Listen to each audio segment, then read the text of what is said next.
Indian constitution के article की series में आज यहाँ पर हम आर्टिकल 19 की बात करेंगे कि इसमें क्या दिया हुआ है। जनरली हम ये याद रखते हैं कि आर्टिकल 19 में freedom of speech and expression दिया हुआ है, लेकिन आज यहाँ पर हम इसको डिटेल में समझेंगे एक एक पॉइंट को। इसके अलावा यहाँ पर इम्पॉर्टेंट केसेस की बात करेंगे और इन केसेस से क्या चीज़ें सामने निकल कर के आई, सुप्रीम कोर्ट ने क्या कहा, इन सब की भी यहाँ पर हम बात करने वाले हैं। ये वीडियो उन सभी के लिए इम्पॉर्टेंट है जो यूपीएससी, स्टेट पीसीएस, एसएससी और रेलवे की तैयारी कर रहे हैं। एनडीए सीडीएस की अगर आप तैयारी कर रहे हैं तब भी ये आपके लिए काफ़ी ज़्यादा इम्पॉर्टेंट है। तो यहाँ पर आर्टिकल 19 की हम बात करते हैं। ये आर्टिकल हमारा फंडामेंटल राइट है, यानी कि संविधान के पार्ट 3 में इसको दिया गया है, जहाँ पर फंडामेंटल राइट को मेंशन किया गया है। ये जो राइट है ये केवल और केवल इंडियन सिटीजन यानी कि भारतीय नागरिक को ही दिया गया है। कोई भी फॉरेनर है, कोई भी लीगल एंटिटी है जैसे कि बड़े बड़े कॉरपोरेशन वगैरह, उनको ये राइट नहीं दिया गया है। कल को अगर कोई चाहता है कि इंडिया के खिलाफ कुछ भी ऐसा बोल दें जिससे कि इनकी सॉवरेनिटी और इंटीग्रिटी पर खतरा आ जाए, तो ये सारी चीज़ें इसी वजह से फॉरेनर वगैरह को ये राइट नहीं दिया गया है। ये जो राइट हैं ये एब्सोल्यूट नहीं है। एब्सोल्यूट होने का मतलब होता है कि उस पर कोई रोक नहीं लगाई जा सकती, लेकिन ये एब्सोल्यूट नहीं है, यानी कि इस पर रोक लगाई जा सकती है, इस पर रेस्ट्रिक्शन लगाया जा सकता है। अब रेस्ट्रिक्शन का मतलब ये नहीं होता कि गवर्नमेंट की पॉलिसी के खिलाफ अगर आपने कुछ भी बोला तो गवर्नमेंट ये आपसे जो राइट है वो छीन ले, ऐसा नहीं हो सकता। रिस्ट्रिक्शन भी जब लगाया जाएगा तो रीजनेबल रिस्ट्रिक्शन होना चाहिए, यानी बिना तर्क संगत कारण के यहाँ पर रिस्ट्रिक्शन नहीं लगाई जा सकती। तो अगर आर्टिकल 19 की बात करेंगे तो यहाँ पे 6 क्लॉजेस दिए गए हैं, जिसमें आर्टिकल 19 क्लॉज 1 में सभी राइट्स के बारे में दिया हुआ है जो कि अवेलेबल हैं, और इसका जो क्लॉज 2 से लेकर के क्लॉज 6 तक के जितने भी क्लॉज है ना, यहाँ पर वो ग्राउंड दिए गए हैं जिनके आधार पर रीजनेबल रेस्ट्रिक्शन लगाई जाती है।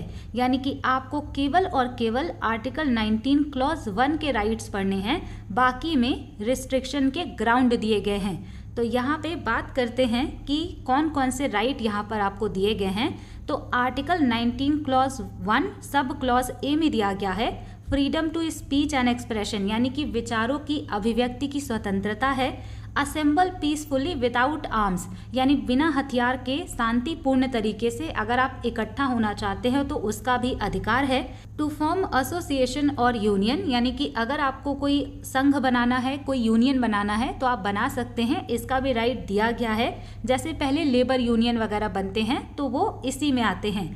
Move freely through out the territory of India, यानी कि पूरे भारत की जो धरती है, चाहे वो यूनियन टेरिटरी है चाहे वो स्टेट है, आप वहाँ पर फ्रीली घूम सकते हैं। To reside and settle in any part of the territory of India, यानी कि भारत के किसी भी टेरिटरी में रिजाइड कर सकते हैं और आप सेटल हो सकते हैं। रिजाइड करने का मतलब है कि आप टेम्परेरी वहाँ पर रह रहे हैं, सेटल होने का मतलब है कि परमानेंटली आप कहीं पर रह रहे हैं। इसके अलावा इसका एक और राइट था, राइट टू प्रॉपर्टी, लेकिन इसको हटा दिया गया था 44th कॉन्स्टिट्यूशनल अमेंडमेंट एक्ट 1978 के द्वारा। इसका जो अगला यहाँ पे सब क्लॉज है वो है टू प्रैक्टिस एनी प्रोफेशन और to carry on any occupation, trade और बिजनेस, यानी कि यहाँ पर आपको किसी भी प्रोफेशन को फॉलो करने की छूट दी गई है। कोई भी बिजनेस और कोई भी ट्रेड आप कर सकते हैं। लेकिन चलिए इसके बाद हम जानेंगे कि क्या सच में ये सारी चीज़ें एब्सोल्यूट हैं। ये तो मैंने आपको पहले ही बता दिया कि एब्सोल्यूट नहीं है। तो कौन कौन से ऐसे ग्राउंड हो सकते हैं जिसके आधार पर ये राइट आपका रिस्ट्रिक्ट किया जा सकता है। आप यहाँ से ध्यान रखिएगा, ये शॉर्ट ट्रिक है, कई सालों से फेमस है। सामरों से यहाँ पर याद रखा जाता है कि कौन कौन से यहाँ पे राइट दिए गए हैं। एस से यहाँ पे हो जाएगा स्पीच एंड एक्सप्रेशन, जो कि इसका पहला राइट है। ए से हो जाएगा यहाँ पर असेंबल, और उसके बाद जब आप असेंबल होंगे तो एसोसिएशन बना सकते हैं। एसोसिएशन बनाएंगे तो मिल के आप घूमने जा सकते हैं। घूमने जाएंगे, कोई जगह अच्छी लगती है तो आप वहाँ पर रिजाइड या सेटल हो सकते हैं।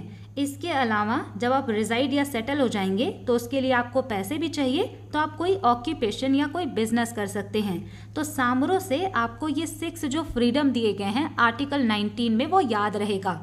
अब यहाँ पे हम बात करते हैं article 19 clause 1 sub clause A के बारे में। जो यहाँ पढ़ा है उसी को डिटेल में जानेंगे।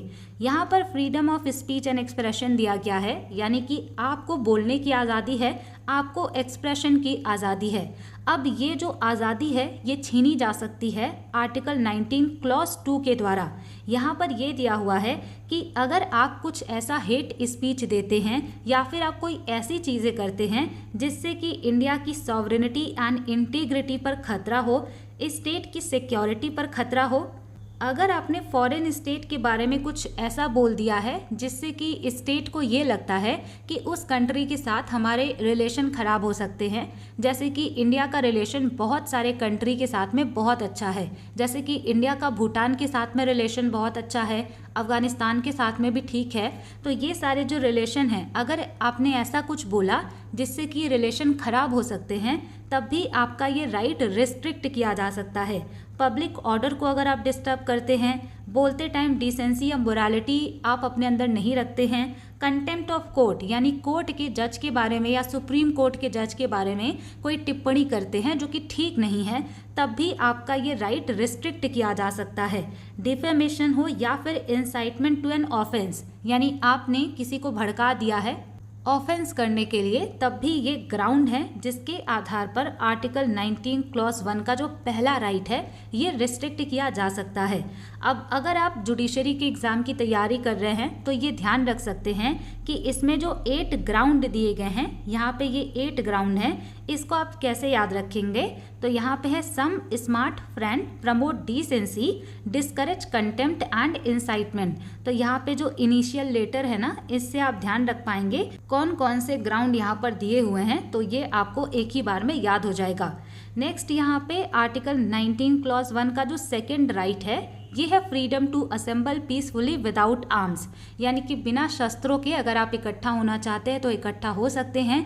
जैसे कि आप देखते होंगे कि मीटअप किया जाता है तो वहाँ पे बहुत सारे लोग इकट्ठा होते हैं, लेकिन ऐसा नहीं है कि आप वहाँ पर हथियार लेके चले जाएं। तो इसको यहाँ पे रिस्ट्रिक्ट किया जाता है आर्टिकल 19 क्लॉज 3 के द्वारा। उसमें दिया गया है कि अगर आप इकट्ठा होकर के कुछ ऐसा करते हैं जिससे कि इंडिया की सॉवरेनिटी, इंटीग्रिटी या पब्लिक ऑर्डर डिस्टर्ब होता है, तो आपका ये राइट रिस्ट्रिक्ट किया जा सकता है। नेक्स्ट यहाँ पे हो जाएगा तीसरा राइट, जहाँ पर है freedom to form association, union और कोऑपरेटिव सोसाइटीज़, यानी कि आप संघ बना सकते हैं, कोऑपरेटिव सोसाइटी बना सकते हैं, लेकिन अगर आप एसोसिएशन बना करके, यूनियन बना करके कुछ ऐसा काम करते हैं जिससे कि इंडिया की सॉवरेनिटी, इंटीग्रिटी, पब्लिक ऑर्डर के साथ साथ मोरालिटी, इन सभी चीज़ों पर अगर यहाँ पर खतरा होता है, तब आपका ये जो राइट है ना, ये आर्टिकल 19 क्लॉज 4 के द्वारा रिस्ट्रिक्ट किया जा सकता है। इसी में ये ग्राउंड दिए गए हैं। अब यहाँ पे ये जो कोऑपरेटिव सोसाइटीज़ बनाने की बात है, ये 97th अमेंडमेंट एक्ट 2011 के द्वारा इसमें जोड़ा गया था। अगला यहाँ पे हो जाएगा freedom to move freely throughout India.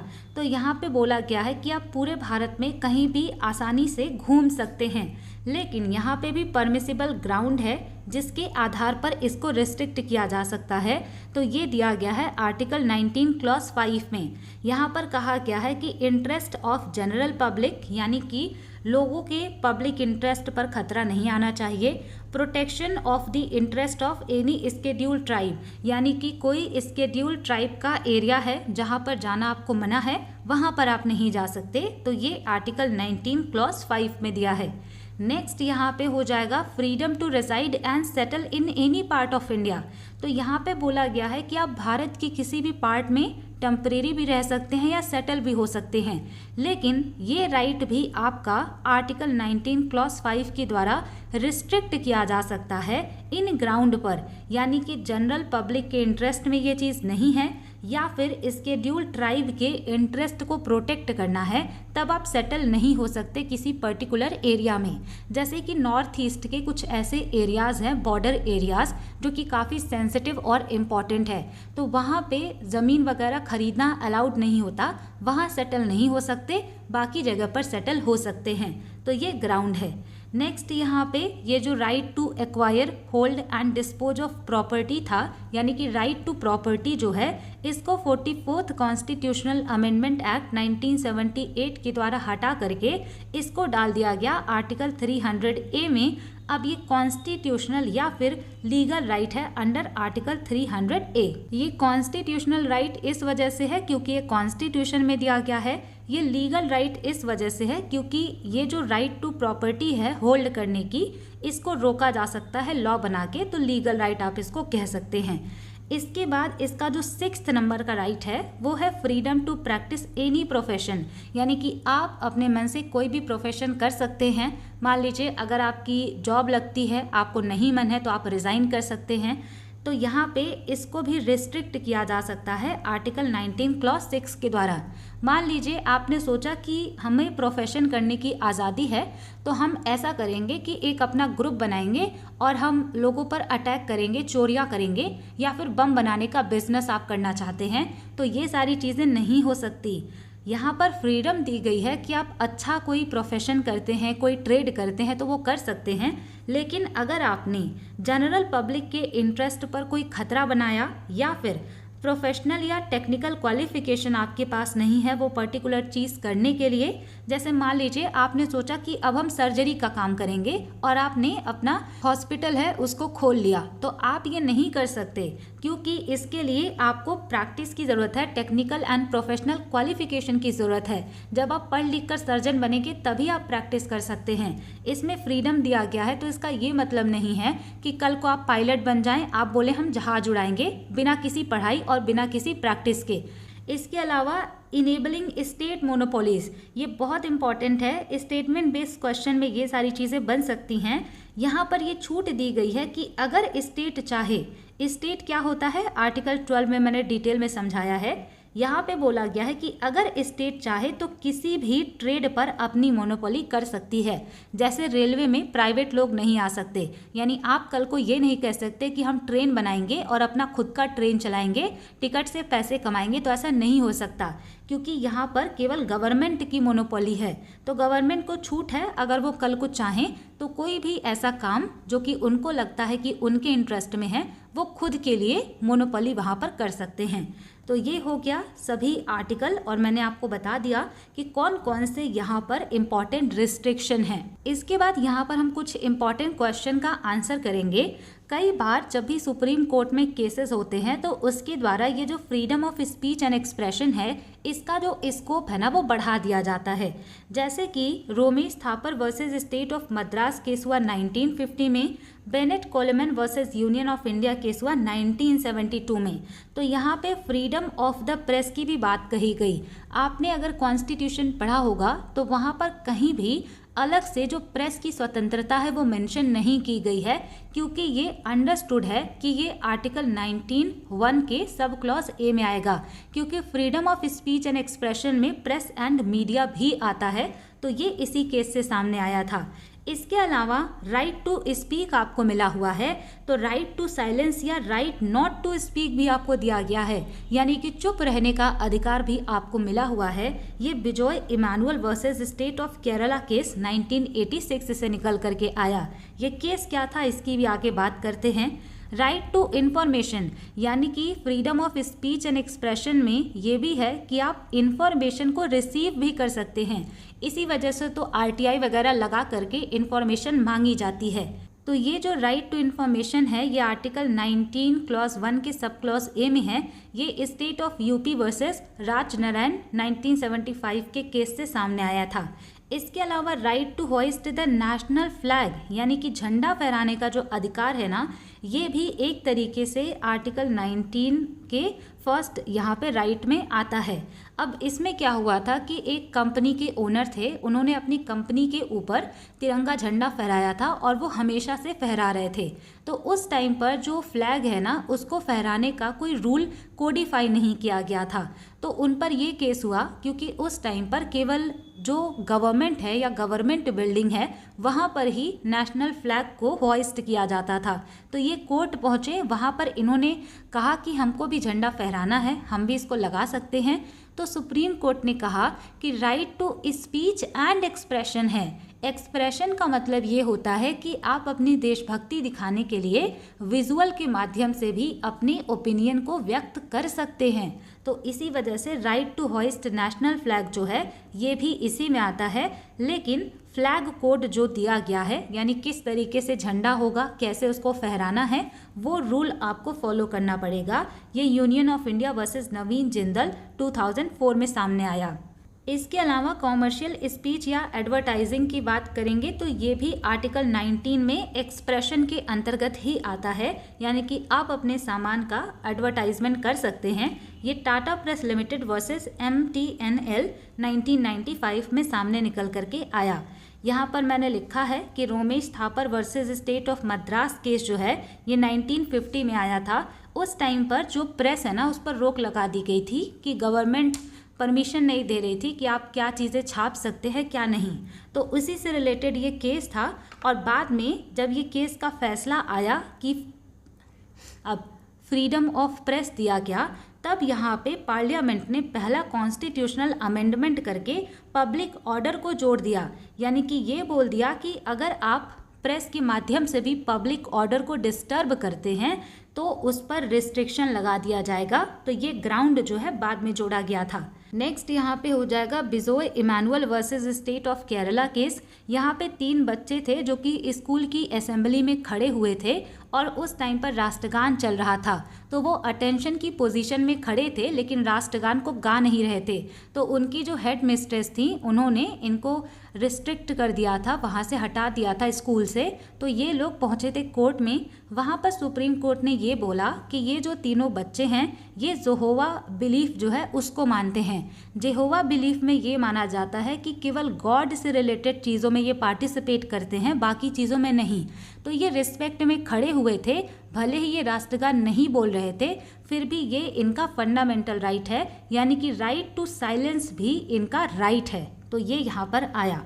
Shreya Singhal versus union of India case हुआ था 2015 में। यहाँ पे जो इंफॉर्मेशन टेक्नोलॉजी एक्ट था ना, उसका एक सेक्शन था 66A, उसको यहाँ पर सुप्रीम कोर्ट ने बोला, यहाँ पर यही बोला गया कि ऑनलाइन फ्री स्पीच जो यहाँ पे इसकी परिभाषा है ना, वो सारी चीज़ें, इसका डेफिनेशन यहाँ पर बिल्कुल सही से नहीं दिया हुआ है। इस केस में क्या हुआ था कि 2 गर्ल्स थी ना, उनको अरेस्ट कर लिया गया था इंफॉर्मेशन टेक्नोलॉजी एक्ट के द्वारा, क्योंकि फेसबुक पे इन्होंने किसी पोस्ट पर कोई हेट कमेंट लिखा था और दूसरी जो लड़की है उसने लाइक कर दिया था उस कमेंट को।